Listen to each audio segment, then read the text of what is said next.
I want to take a look at the classics and think about ways that incorporating modern controls can create entire new methods for immersion. So think about one of your favorite games growing up.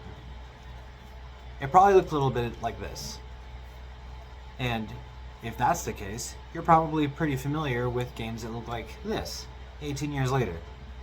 Both are classics, but you can see that both of them look and play pretty similarly. I want to explore the ways that incorporating 3D controls in these 2D top-down games can really open the doors for entire new experiences.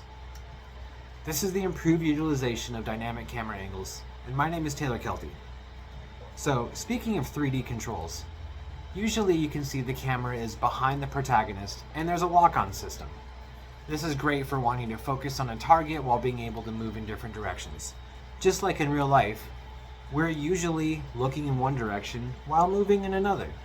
Now, the advantage of a 2D top-down game is full screen utilization. You can see that we can see just as much behind the protagonist, who, in this case, in the examples I'll be showing off, this brown spot right here is the top of someone's head. This is a prototype that I made, and it's what's going to be featured in the gameplay later on.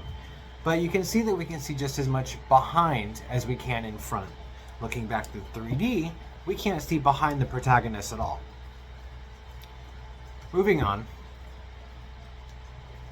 This opens up avenues for a lot more strategy in planning out combat.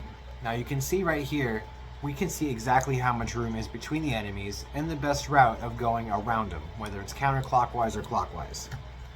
Similarly, when you factor in exploration in a 2D top-down game, you have to figure orientation if the camera is rotating as well. My favorite example for this is when you're solving a maze on a table with pencil and paper, you're moving the pencil. But if you were to move the paper instead and keep the pencil fixed, suddenly orientation becomes a lot more important.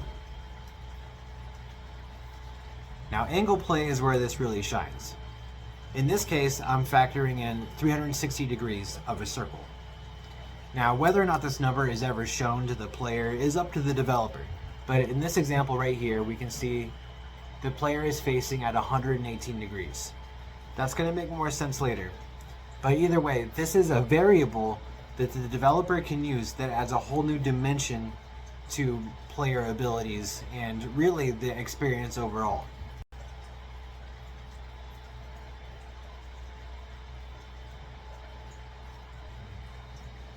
So this is a prototype I'm working on, where the idea is you're kind of John Wicking your way up the Tower of Babel, and it's guarded by a bunch of angels.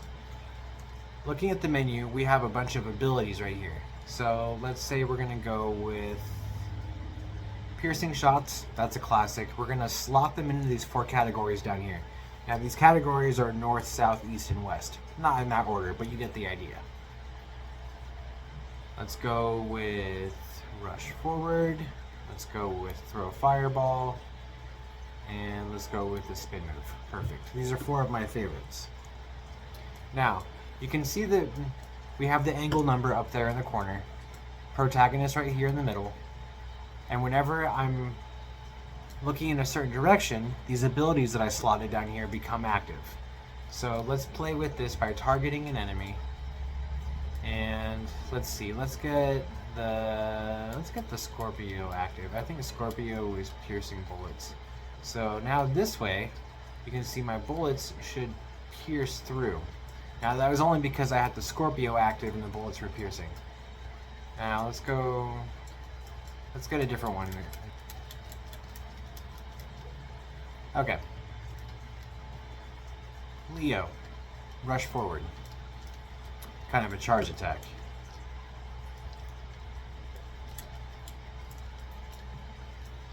See what else we got. Capricorn, spin move. Now this is where it can get pretty tricky, and I'm not the most coordinated person, but I know that there are people. Oop, I died. Pick new abilities.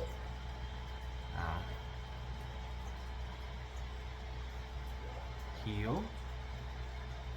Deal damage, gain health. Throw a fireball.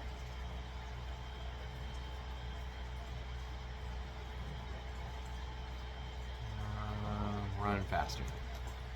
Okay, so while Virgo is active right there, you can see that I'm moving way faster. Well, not anymore.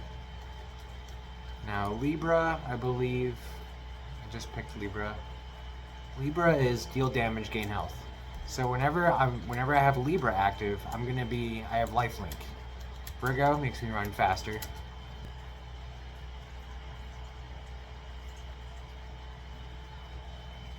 Damage resistance. So now as long as Taurus is active, I have damage resistance. So I'm taking significantly less damage. Otherwise I would be dying extremely fast. And I'm probably still going to. Nope, hot dog, we did it. Now let's see, Aquarius. Aquarius lets me heal. So in this case, and I used up all my mana.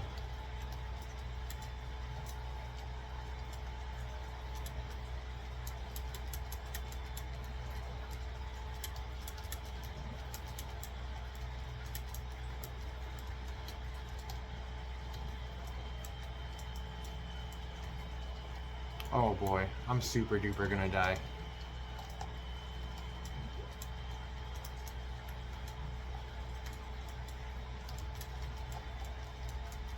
Yep. So how would you implement this mechanic? Thank you.